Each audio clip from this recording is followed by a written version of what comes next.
Just want to make a quick video here on installing a push button start an 07 Chevy Colorado.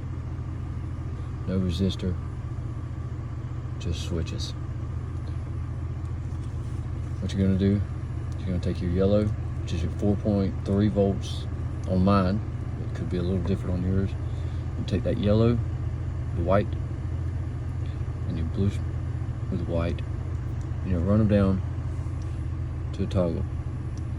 So your incoming power going in, your on position, and this third wire coming off goes over to push button start.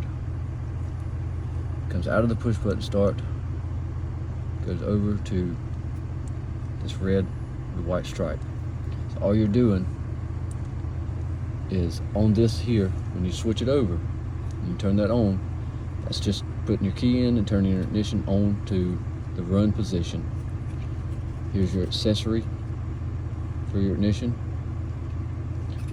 So once you have, go to accessory, go to on, you push start, you send your voltage from this red to white down and switch it from the 4.3 to the 12 volts on the start right here.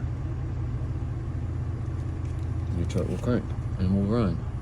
Turn it off.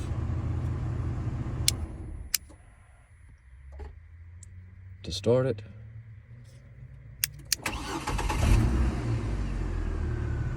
It starts like that. If the door remains open after you cut it off, the vehicle will start without the push button. To get it to do with the push button, you would cut it off, close your door like you normally would. You're gonna lock it, unlock it, you get out, say you get back in, both go on, and there you are.